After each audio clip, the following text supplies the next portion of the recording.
높이가 약 2cm 정도 추가로 더 내려오게 되었고요. 그러면서 안쪽에 살짝 비어있는 부분의 밀도까지도 채워지는 방법으로 수술이 진행되기로 하였습니다.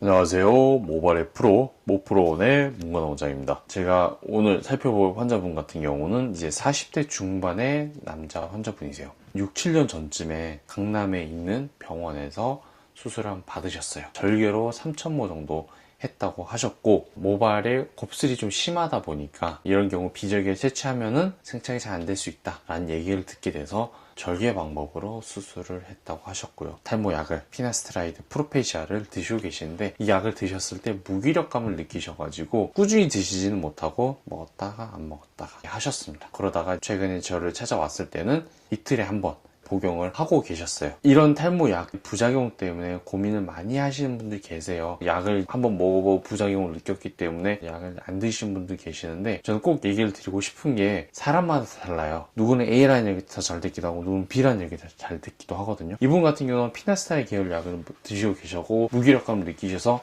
듀타스테릴 계열 약으로 바꿔서 약을 드셔보는 거 권장드렸고, 그 약으로 드셨을 때는 이제 괜찮아졌다 라고 얘기를 하셨습니다. 어떤 약을 복용하는 데 있어서 꼭 이 약이 아니더라도 다른 방법들이 여러 개가 있으니까, 탈모에 대한 약의 효과가 안 나타났다거나 부작용을 경험했다고 해서 중단하지 마시고 꼭 가까운 이제 모발 전문 병원 찾아가 주시는 것을 추천을 드립니다. 그 전에 3,000모 절개로 수술했음에도 불구하고 이마의 높이가 높기 때문에 좀 나이 들어 보인다는 것 때문에 고민을 갖고 찾아오셨습니다. 안쪽에 밀도가 떨어지고 있어요. 그래서 더 이마가 높아 보이게끔 느껴지게 되는 포인트가 될 것 같아요.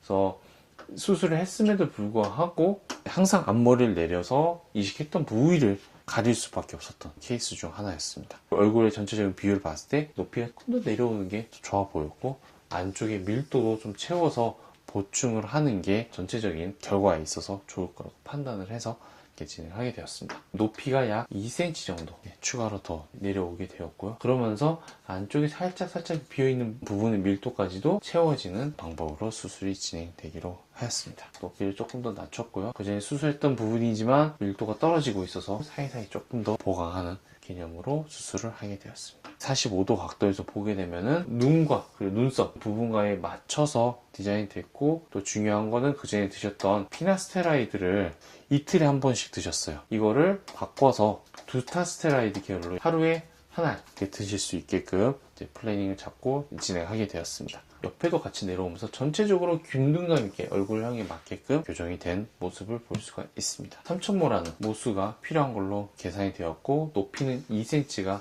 더 내려오게 되었습니다. 다른 병원에서 6, 7년 전에 수술을 한번 하셨기 때문에 어떻게 보면 인위적으로 손상을 준 거거든요. 이 손상이 된 흉터 같은 경우는 생착률이 좀 떨어질 수밖에 없어요. 그래서 이 생착률을 조금 더 높이기 위해서 매조주사라는 거를 수술 전에 두세 번 정도 더 받는 거를 계획을 했습니다. 수술을 하게 되면 피부도 망가지지만 그 밑에 있는 혈관이 망가짐으로써 이식을 했을 때 모낭이 잘 생착이 되려면 혈관과의 연결이 잘 됨으로써 생착이 돼야 되는데, 그런 부분이 잘 안 되는 거를 좀 더 개선시키고 도와줄 수 있게끔 매주주사를 통해서 신생혈관을 유도시켜서 생착률을 높이는 방법이 되겠습니다. 이분이 절개를 했던 이유 중 하나가 모발이 곱슬이 심하기 때문에 비절개로 하면 좋지 않을 거다라고 얘기를 했던 부분인데요. 곱슬이 날 수 있는 경우가 크게 두 가지를 볼 수 있을 것 같아요. 모낭에서 그대로 있지만 자라나면서 곱슬이 되는 경우도 있고요. 또한 안쪽에서 모낭이 자라날 때부터 이렇게 곱슬로 꺾여 자라는 경우도 있어요. 우리나라의 경우는